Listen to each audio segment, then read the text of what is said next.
form to scientific notation. So quick review of powers. I know you talked about this in 6th grade.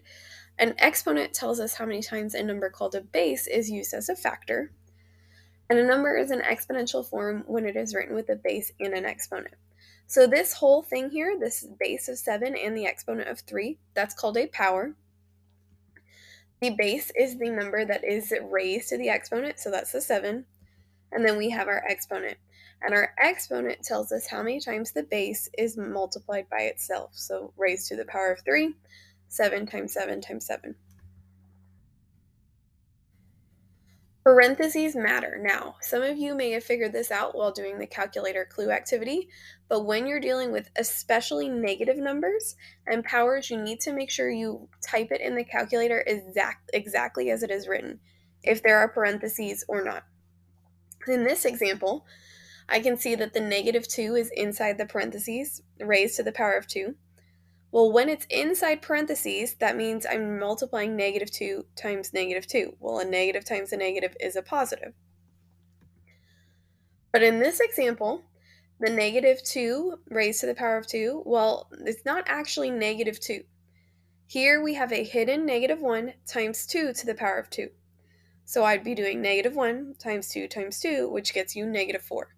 A lot of you experience that on the equipment challenge for the calculator clue. You just need to be super, super careful that you type it exactly as it is written.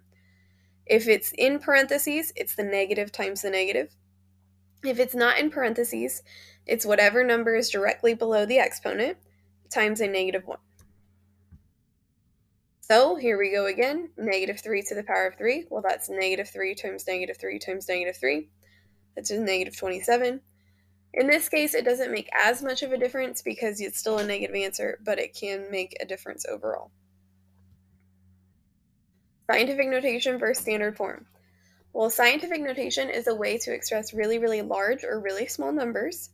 And how we do this is we're writing the product of a number between 1 and 10 and a power of 10. With scientific notation, there can only be one number in front of the decimal, and then you multiply it times 10 to whatever the exponent is of how many times you move the decimal point until there's only one number in front of it, and we'll discuss that in a second. Standard form is just your regular old way to write numbers, so 134,000.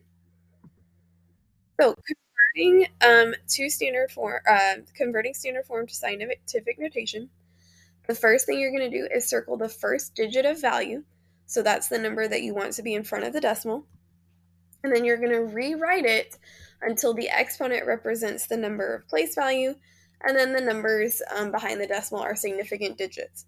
Now, significant digits are numbers other than 0, unless in the case that 0 is a space holder. Large numbers greater than 1 will have a positive exponent, and small numbers will have a negative exponent. So we're going to convert the following number to from standard notation to scientific notation. So first off, 36,000 is a larger number, so it will have a positive exponent. I only want one number in front of the decimal, so that's our first significant digit, so I'm going to circle the 3.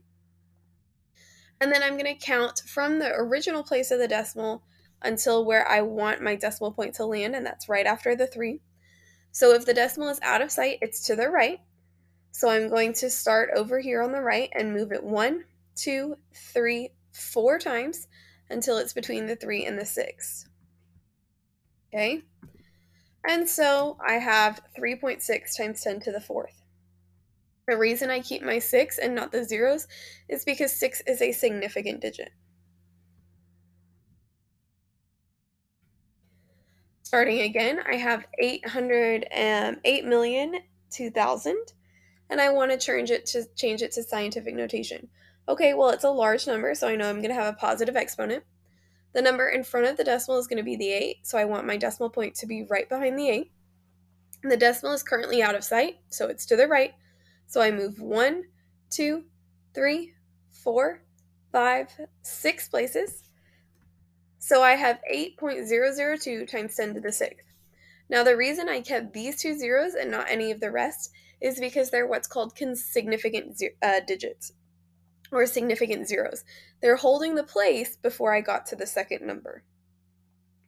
Here I have a really small number, and I have a bunch of zeros and then a 2, so I want my decimal to be after the 2 because that would be the first significant value.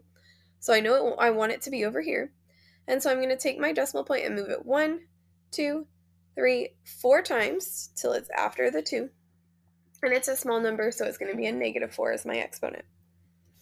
Again, my 8 is my significant digit. I want the decimal to be after it.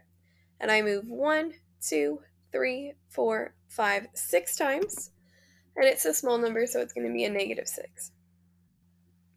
Finally, for the last one, I want the 1 to be in front of the decimal, so I want my decimal to be between the 1 and the 3. And I don't see a decimal, so it's out of sight to the right.